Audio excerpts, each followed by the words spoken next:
आप ये समझे कि मिसाइलों के गिरने की तादाद ये बताई जा रही है कि 15 से 20% मिसाइल गिर पा रहे हैं। अगर सारे मिसाइल गिर जाए तो क्या हाल होगा? और अगर ईरान और ज्यादा खतरनाक और ज्यादा ताकतवर अगर मिसाइल इस्तेमाल करे तो क्या हाल होगा?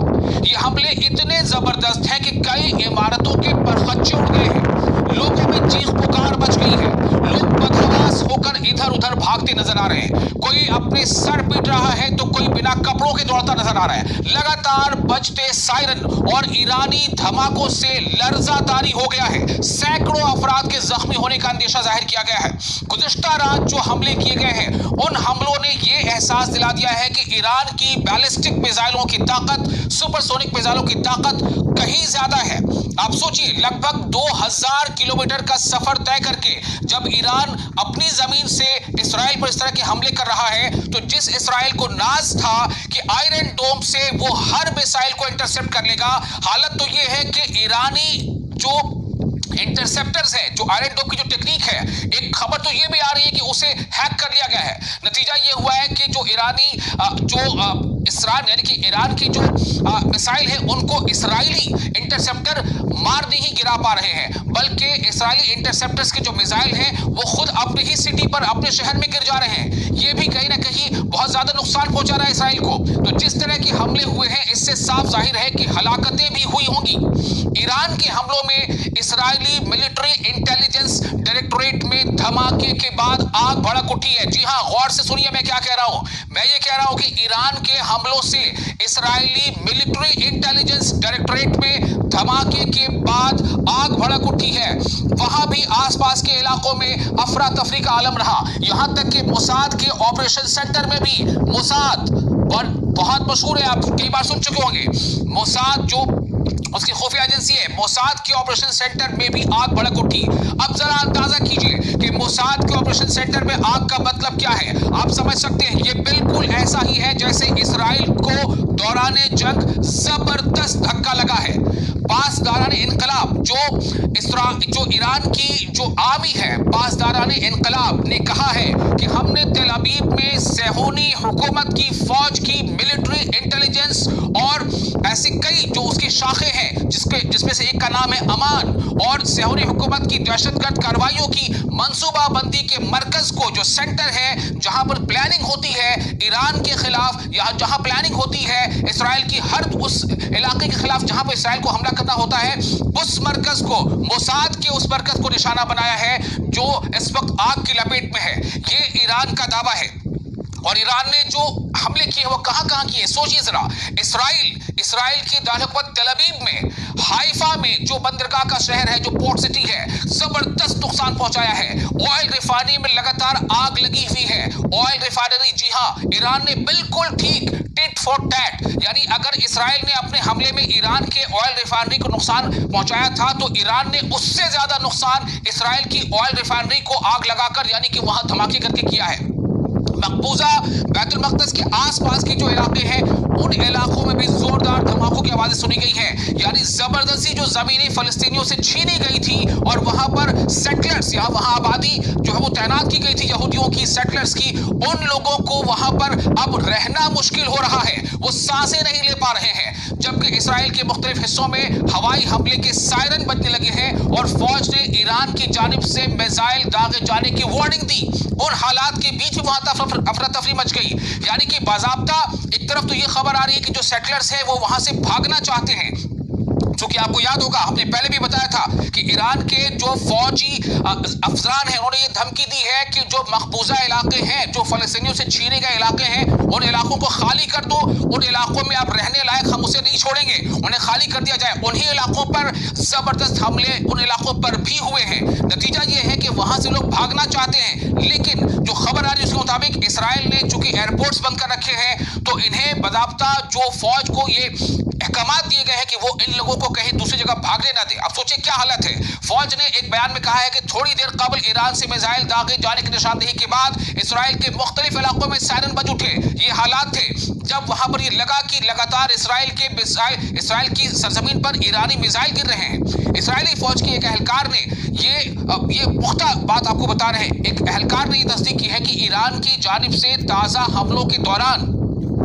20 से ज्यादा मिसाइल दागे गए। जैसा मैंने आपको पहले बताया कि ईरान अगर 50 मिसाइलें दागता है तो उनमें से 10, 15, 20, 25, कभी कभी 40 तक भी इंटरसेप्ट हो जाते हैं, लेकिन तमाम मिसाइलों को रोक नहीं पा रहा है इसराइल। जबकि ईरान के मिसाइल इराक के फजा को पार करते हुए, उर्दन की फजा को पार करते हुए, और फिर जो 3 वहां पर सिस्टम है उसके आयरन डोम है और 2-3 और अलग अलग सिस्टम्स हैं, अलग अलग, उन सबको भेदते हुए वो जो है, आप सोचिए कि वहां पर इसराइल की सरजमीन पर नुकसान पहुंचा रहा है और वो मिसाइल हमले कर रहा है। उन्होंने दावा किया है कि इनमें से अक्सरियत को रोक दिया गया है, ताहम कुछ मिसाइल ऐसे इलाकों में गिरे हैं जहां आबादी नहीं थी। अब सोचिए, ये इसराइली जो एहलकार अगर ये कहता है कि मिसाइल गिरे हैं, उसने ये मान लिया, अब वो मानने को तैयार ही नहीं होते, लेकिन मान लिया, अब मान लिया तो ये कह रहे हैं कि वहां आबादी नहीं थी। आपने जो तस्वीरें देखी, अभी आप देखिए तस्वीरें, इससे पहले भी आपको तस्वीर हमने दिखाई थी, जो स्काई स्क्रैपर्स थे, ऊंची ऊंची इमारतें थे, कैसे वो बिल्कुल खंडर में तब्दील हो गई, वो जमीबोस हो गई।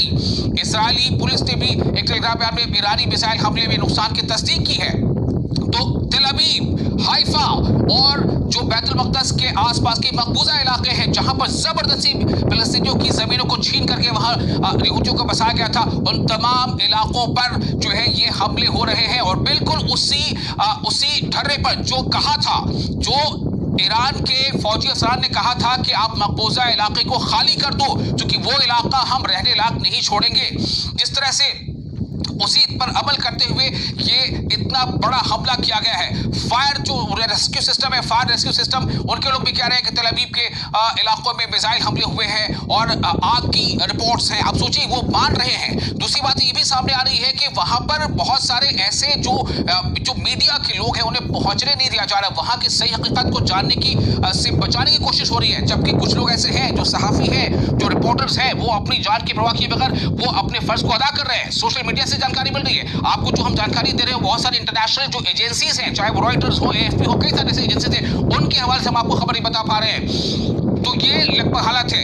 रात भर यानी कि जो चौथा जो हमला खास तौर से था, जो हमले ने जबरदस्त नुकसान पहुंचाया है और इस तरह का नुकसान पहुंचाया है कि इसराइल को नानी याद आ गई है। और इसीलिए शायद अब इसराइल ये चाह रहा है, हालांकि कहने का तो वो ये कहता है कि अब हमले जारी रखेंगे, और लेकिन वो ये चाह रहा है कि किसी तरह से जंग जो है वो रुक जाए, जो कि इसराइल ने कभी सपने में भी नहीं सोचा था कि ईरान पर हमले करने की चूक, उससे इतनी भारी कीमत अदा करनी पड़ेगी। जो इसराइली लोग हैं, वो कई लोग तो अक्सर वो जो है वो बंकर में ही रहते हैं, क्योंकि उनको जान की इतनी फिक्र लग गई है। बंकर में कितने लोग रह पाएंगे, आप सोचिए, बंकर में कितने लोग रह पाएंगे, आखिर कभी तो वो बाहर आएंगे। हालात ये हो गए हैं कि उनको लग रहा है कि यहाँ कहाँ फंस गए हैं। ये तो हालात वो हो गए हैं, यानी कि अब तेल अवीव हो, चाहे हाइफा हो, या बैतुल मक़दस के जो आसपास मकबूजा इलाके, उन इलाकों का मंजर आप देखिए जरा, वो कैसा लग रहा है। ये जो आप तस्वीरें देखिए, गजा की तस्वीर नहीं है, वो गजा जिसे इसराइल लगातार बमबारी करके इन हालात में पहुंचा दिया, ये गजा की तस्वीर नहीं है, बल्कि ये इसराइल की तस्वीर है, इसराइल की तेल अवीव की तस्वीर है, हाइफा की तस्वीर है।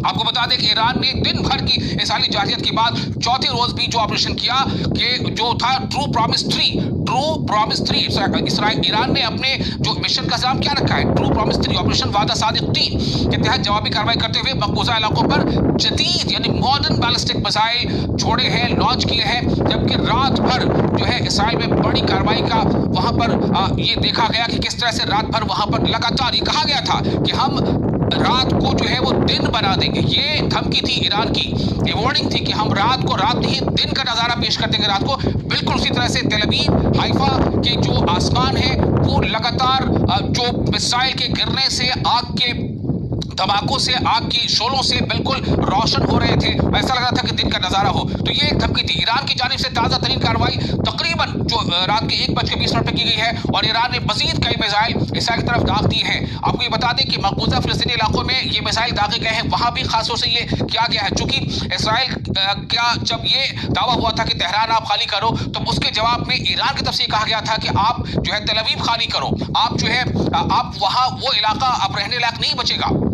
तो सायरन की आवाजों के बीच जैसे ही रात होती है, आप ये समझ लें कि जो इसराइली लोग हैं, जो यहूदी हैं, उनकी धड़कनें तेज हो जाती हैं। उन्हें लगने लगता है कि हम कहाँ शायद महफूज रहे, हमें पता नहीं, वो कहाँ जाएं, किससे मदद मांगे, क्योंकि उन्होंने कभी ऐसा सोचा ही नहीं था। उन्होंने कभी ऐसे हालात देखे ही नहीं थे कि अगर बिल्डिंग पर बम गिरता है तो क्या होता है, अगर हमारा घर, हमारा अपार्टमेंट अगर वो टूट फूट जाता है तो क्या होता है। तो वो महसूस ही नहीं कर पाए थे। लेकिन अब ये हालात ऐसे हैं। अब आपको ये बता दें कि ईरानी सरकारी टीवी का कहना है कि पासदार पासदाराने इनकलाब की एरोस्पेस फोर्स ने फौज के साथ मिलकर इसराइल पर मुश्तरका मिसाइल और ड्रोन हमला किया है।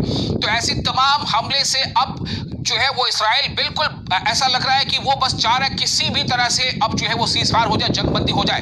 एक तरफ जहां ईरान भी अपने हदफ पर, अपने मौक़िफ़ पर अड़ा हुआ है। ईरान का यह कहना है कि हम शायद मिट जाए, हम शायद, लेकिन हम जो दुश्मन ताकत के सामने हम झुकेंगे नहीं। इसराइल ने ऑयल रिफाइनरीज बंद कर दी हैं। सोचिए, एक ऑयल रिफाइनरी को हाइफा में जब निशाना बनाया गया तो इसराइल ने ऑयल रिफाइनरीज बंद कर दी हैं। ऐसी कई रिपोर्ट्स आ रही है जो इसराइल की जो बड़े और अखबारात उन्होंने रिपोर्ट किया है कि इसराइली शहर हाइफा में बेजान ग्रुप के पावर प्लांट को बंद कर दिया गया है। ध्यान से सुनिए, जो वहां के का जो प्रतिष्ठित अखबार है, जो वहां का बहुत मकबूल अखबार है, उसने रिपोर्ट किया है कि इसराइली शहर हाइफा में बेजान ग्रुप के पावर प्लांट को बंद कर दिया गया है। ग्रुप की जानिब से जारी बयान में कहा गया है कि रात गए ईरानी मिसाइल हमले में पावर प्लांट को शदीद नुकसान पहुंचा है। अब आप समझिए किस तरह से वहां पर जो है नुकसानात हो रहे हैं। ऑयल रिफाइनरीज की तमाम तसीबात बंद कर दी गई हैं, यानी कि इसराइल की जो रीढ़ की हड्डी है उस पर ईरान ने हमला कर दिया है। ईरानी मिसाइल हमले में रिफाइनरी पर भी, जो रिफाइनरी के आसपास है वहां भी तकरीबन 4 से 5 या 6 हलाकतों की खबर है। अब कितने लोग जख्मी हो गए ये तो आप सोच ही सकते हैं। इसी बीच आपको एक बड़ी खबर दे दें, चीन की अपनी शहरियों को फौरी इसराइल छोड़ने की हिदायत जारी हुई है। अब इसे आप अंदाजा कीजिए, यानी कि चीन को भी कहीं ना कहीं लग रहा है कि जो उनके शहरी जो इसराइल में रह रहे हैं वो वहां महफूज नहीं है, क्योंकि अब चीन जैसे मुल्क को भी ये लग रहा है कि इसराइल में लगातार हमले हो रहे हैं और इससे उनके शहरी महफूज नहीं रह सकते। इसलिए चीन ने अपने शहरियों को फौरी इसराइल छोड़ने की हिदायत की। इसे अंदाजा कीजिए कि इस वक्त इसराइल में क्या हाल है। इसराइल में चीनी सफारतखाना ने अपने शहरियों को जमीनी सरहदों के जरिए फौरी इनखला की हिदायत कर दी है कि आप जल्द से जल्द वहां से निकल जाए, वहां रहना अब खतरनाक है। इसराइल में कब, कहां, किस जगह बम धमाके हो जाए, कब